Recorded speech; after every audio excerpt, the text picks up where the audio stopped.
What's going on, guys? Welcome back to WWE Network and Show, where I, Graham G.S. Matthews, break down all the original content I watch on the WWE Network, on Peacock, and on Vice. As today we're talking Season 1, Episode 9 of Tales from the Territories. This one is about Crockett, the evil heels of the Carolinas.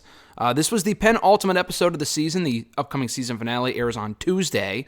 I think it's all about... I don't remember, but it's coming up on Tuesday. It's got a stacked cast on Vice TV. So closing out what has been a very fun season of the show.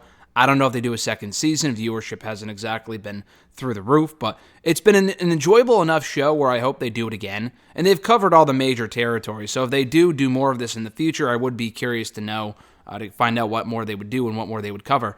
And a lot of the stories, for example, on this episode in particular, have been shared and told before. But again, as I've said before, for someone like me who isn't really well-versed in the territory days of wrestling all that much, I've heard some of these stories, most of them not, though. I enjoy this show very much, hearing them for the first time, and even stories I have heard before, they're very well told by the people involved, even though some of them aren't exactly 100% accurate.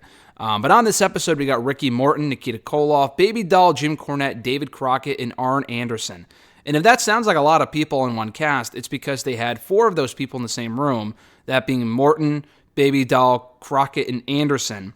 And then Koloff and Cornette, I think for the first time on this season of the show, did it remotely, because I know Cornette has not left his house since COVID started, and I don't know why Koloff couldn't be there, but he was on the show. They filmed his stuff separately. You would never know, though, the way they filmed this and the way they aired it. They did not say at any point, oh, they're not there, or like they filmed this at another time. They weren't with the rest of the roundtable, but they kind of spliced in their commentary and their stories very well, I thought. So talking about Crockett Promotions, Jim Crockett Promotions, of course, it was based in Charlotte, known as NWA Mid-Atlantic for a time. Jim Crockett hired Dusty Rhodes to take over, and that was really when the promotion blew up, around 95, or 85 rather, through 98, or 88, 1985 through 1988, that is. Anderson said it was like the golden era of wrestling. And Ricky Morton says they changed the business. He said that, Anderson said that he was recruited by Dusty Rhodes. Flair was the one that got Rock and Roll Express into the territory, Ricky Morton says. Arn says everyone was making great money at that time. They were treated like rock stars. He even says that himself, Lex Luger, and Tully Blanchard all bought 4 cars for themselves at one time, not individually, but Arn bought a car for himself, a brand new car. Luger bought a brand new car for himself, and Blanchard bought 2, one for himself and one for his wife. It was a territory dominated by the heels. Cornette lists off everything that he had thrown at him, including every utensil possible, imaginable, and even human vomit, which he hopes is human vomit, and much, much more gross shit than that, and dangerous stuff and whatever. He even wore a bulletproof vest to shows for a time, he said. He was the only civilian in America at a certain point that wore a bulletproof vest to work, because that's how hated of a manager he was. Excuse me. He recalls hitting Baby Doll the racket. Baby Doll tells that same story as well. And the story was that after the fact, and he bragged about this in character at the time, was that he hit her so hard with the racket, she may not be able to have kids. And because he kind of like boasted about that fact in character, people wanted to fucking kill this guy. They also tell this story about the James boys coming to the aid of Baby Doll, and they wrapped a noose around Cornette's neck, brought him outside, and they strapped it to the back of a car. He had to be saved by the Midnight Express, and then Baby Doll would drive off. But she was going to drive off regardless of whether he was freed or not. He had his hands in the noose, but had they not saved him and had he not gone out of it, he would have literally been decapitated. And he saved himself by like 3 seconds, which is pretty fucking scary. And he even says that you had to have an element of sacrifice for the business back then. Otherwise, if you didn't kind of go towards the element excuse me, of like danger, and instead you played it safe, it would look like shit, you were fucked, and everything looked bad, and you would be in massive trouble. So you kind of had to be on the side of danger more than anything, which is kind of scary thinking about it, obviously. Baby Doll talks about growing up in the business, and she started in WCCW as a manager for Gino Hernandez. Even as a second-generation performer, she wasn't smart enough to the business. I think her dad was a wrestler or whatever, and she didn't know anything really about wrestling as far as like the business goes, and wasn't really smart enough to it, so she didn't know what a finish was until like her first match or whatever. But she was brought in overnight by Dusty, and they did a storyline where she slapped him, and she was this big heel. He was a beloved babyface. She had to be with him for 30 days, and she tells this story where she was at ringside with Dusty, and like some woman grabbed her hair, and she kind of like smacked backwards and smacked the woman right in the stomach, only to find out it was a fucking pregnant woman.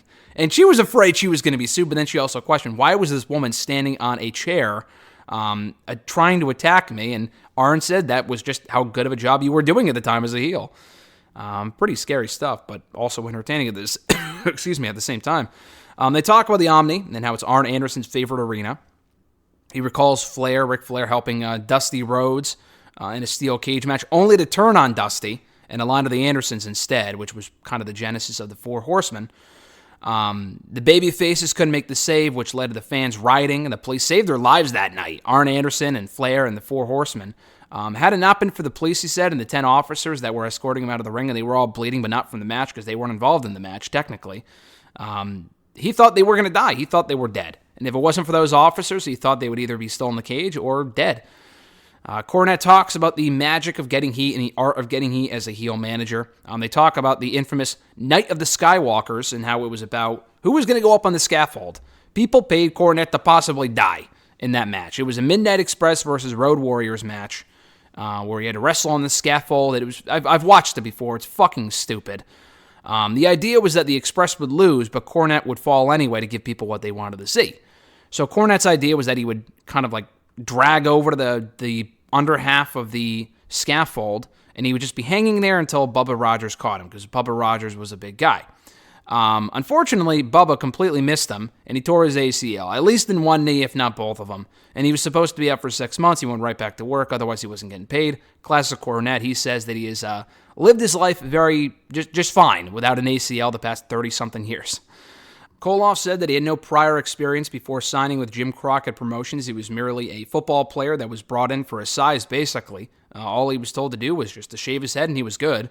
He played the Russian character. He was always in fucking kayfabe, and he did not deter from that whatsoever. He spoke no English on purpose, and he even subscribed to Russian magazines to live that life of kayfabe all the time. He adopted a Russian accent. Arn even told him one time, listen, dude, we know you're from Minnesota. You don't have to do the fucking accent anymore. And he even came across someone at a grocery store who was speaking Russian to him, and he kind of like said what he could kind of muster, I guess, and then walked off. He was like, fuck, how am I going to deal with this sort of thing, which I thought was funny. He even said that he screen tested for Rocky IV, but didn't get the part because even though he never broke character on set, he was too big for the role. He even put Lithuania on his daughter's birth certificate because they didn't want to break kayfabe, which that's how far he went to protect that character. And nowadays, he's just known as not Bart Simpson or whatever the fuck his name is, but rather just Nikita Koloff. They talk about on October 4th, 1975, how the plane crashed with wrestlers in it, that being David Crockett, Ric Flair, Johnny Valentine, Bob Burgers, and Tim Woods in the pilot. The pilot, I think, was the only one who died. They tell the story, and again, this story's been told a lot before, but the engine started to flutter at a certain point. Crockett wondered why he didn't just, land in Pensacola or whatever. He didn't land in Florence, I think it was. But he crashed over body water, and Crockett thought they were all dead. And thankfully, I don't think anyone died, like I said, aside from the pilot, because no one else was in the front of the plane except for him. But it did mark as a turning point for Jim Crockett Promotions, because Valentine and Brugers, who were like top stars in Jim Crockett Promotions at the time, never wrestled again. They broke their backs. They were done. Flair broke his back, but was out. He came back, obviously, and his career was only getting started, but he was out for 6 months. Tim Woods was Mr. Wrestling, the top babyface in the promotion, and no one knew who he was, people knew he was Tim Woods. So what happened was, coming out of the accident, he said his name was a wrestler promoter named George Wooden, and people knew that there was no such thing as a George Wooden, and they were wondering who the fuck this guy is, and people started to catch on that it was probably Tim Woods. It's Mr. Wrestling. Holy shit, they made the connection. So he checked himself out of the hospital early, against the doctor's orders, and went to TV 3 days later and wrestled to dispel those rumors. And because of that, Cornette talks about how he literally saved the business and saved Jim Crockett Promotions. Otherwise, WCW and NWA would not have become what they did in the years that followed. Crockett even said that his seat was the only one to stay put, and he thanks God for that every day, because if it didn't, if something happened to his seat, I guess he probably would have died. So he got very lucky in that. To wind down here, Ricky tells this quick story about watching the 700 Club with Tully Blanchard on it one time, and he was going to go to church with his wife. His wife wanted him to go. He had the night off, so they stayed home. They stayed back and watched the 700 Club. Tully told a story about doing cocaine and being with different women every single night. And Morton watching this with his wife was not happy. That was the end of that marriage. And he said that he would that God would have Blanchard's soul, but he would have had Blanchard's ass had he seen him that night. They talk about they closed down here. They rebranded as WCW. Morton says that wrestlers were what made that promotion what it was. Arn Anderson called it a family. Baby Doll says that she was treated like gold while she was there. They all depended on each other, and she calls it a magic time in wrestling. And that was practically it for this episode of Tales from the Territory. Good stuff here. I thoroughly enjoyed it. Crockett, evil heels of the Carolinas. Again, a lot of these stories, even compared to most episodes of the show, have been told before. This was nothing new. This was pretty much what you've heard before in other documentaries and other shows and whatever, and from the wrestlers involved, but still very entertaining. They got a great cast with everyone involved in this thing, and I look forward to the season finale this coming Tuesday. So check out my review of that when it goes up at some point in the next week. Have an awesome one, guys. Thank you as always for checking out these reviews. I appreciate it. I'm Graham Giason Matthews, and I'll catch your ass down the road.